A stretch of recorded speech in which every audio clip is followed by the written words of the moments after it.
8 years ago, I said, this is the year of no. I had been silently brainstorming ideas for an online business for years. As the new year was approaching, I realized I had no room in my life, in my brain, in my calendar for any of my own ideas or aspirations. I was giving away all of my time, my energy, my experience, my expertise to fundraising events for a local nonprofit and church committees and volunteering in those kinds of aspects. So I decided I'm not doing this anymore. And I made it the year of no. So I completed the existing commitments for the committees that I was on.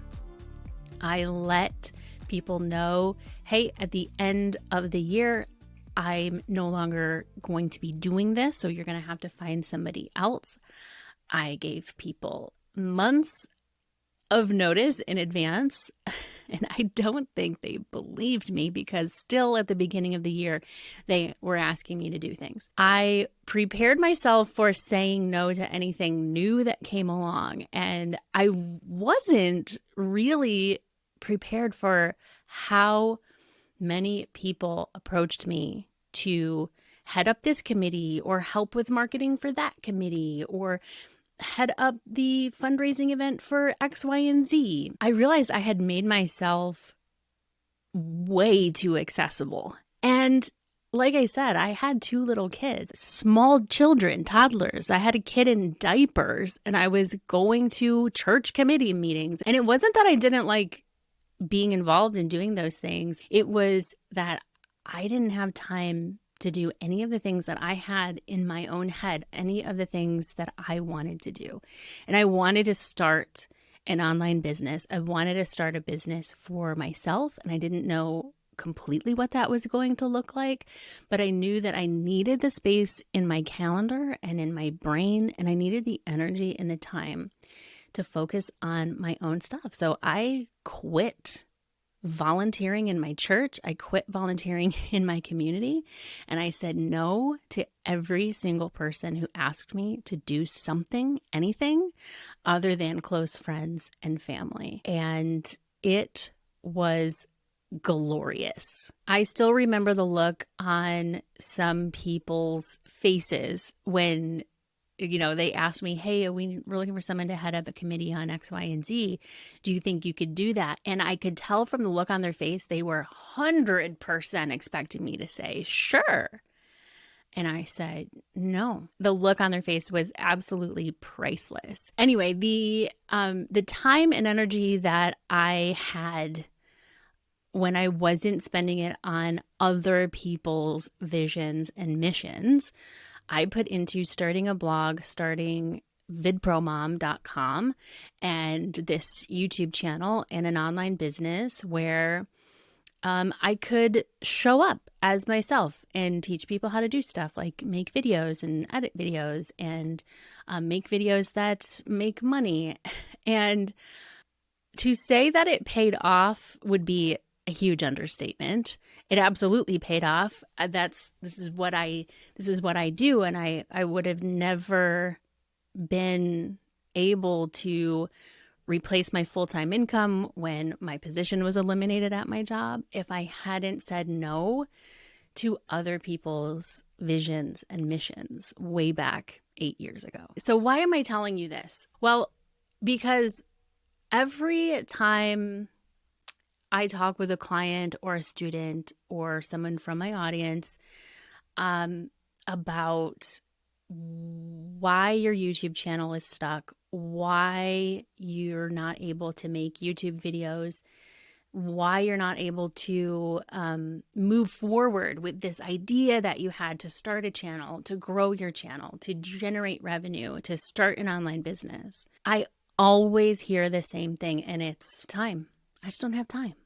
There are people out there who talk about, well, you do have time, you just prioritize your time, in other ways. And I think that's true, but I also think it's really not easy to remove yourself from the everyday things in your life that are taking your time and energy when you feel that you have an obligation to them. Your kids, for example, your spouse, your household chores, your full-time job. You can't just be like, I'm sorry, I don't have time for this. I have a YouTube channel to attend to, right? And I'm not the type of person, I'm not a tough love type of coach. I am not going to say, well, you need to stop volunteering in your church so that you can grow your YouTube channel. I'm not bold enough to say that. So I wanted to share this story with you here on this channel because maybe there are things that you have obligated yourself to that you don't really want to do anymore. And if you've been waiting for permission to prioritize yourself, your ideas, your goals, your aspirations, your dreams, and yes, your YouTube channel and or online business, you don't need permission, but you have it from me because I did it. It was hard at first. It then became sort of addictive to say no to people. And now I'm here and I've built a business and this is what I do. My particular zone of genius I've noticed over the last few years is helping people who already have a channel set up, like maybe you have 42 subscribers or 430 subscribers, helping people who have a channel set up to take what they have and like 10x your momentum to make your channel grow even faster so that you can monetize with ads and infuse other monetization streams like affiliate marketing or working with brands or creating your own program or course that you then use your YouTube channel to fill and generate revenue that way. I love working with clients and in that particular area.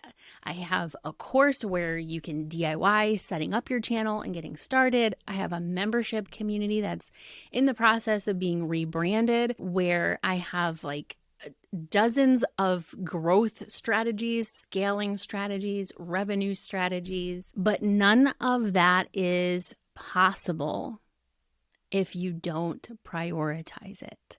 And most people start a YouTube channel or an online business because they have some vision of helping certain people do certain things. They have a vision of helping people with their health or their money or their chronic pain or, in my case, helping people create videos. And that's not even the purpose of my channel when I first started it. That's just where it has evolved to. But my point is exactly that.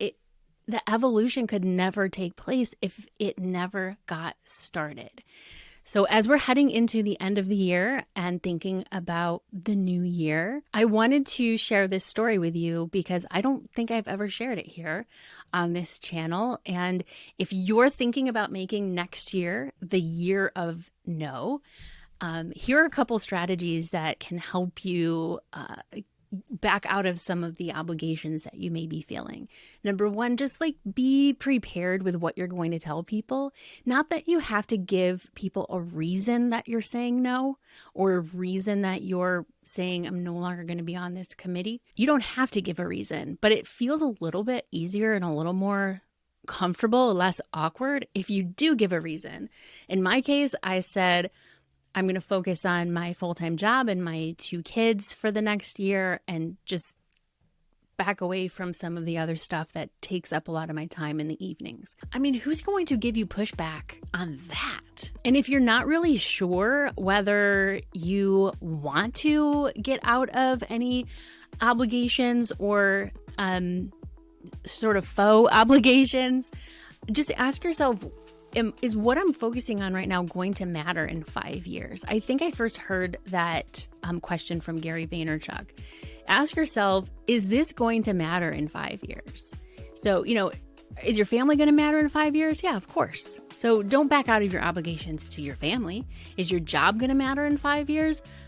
Probably, possibly. I thought my job was going to matter in 5 years, and I lost my position like a year and a half after I started my channel.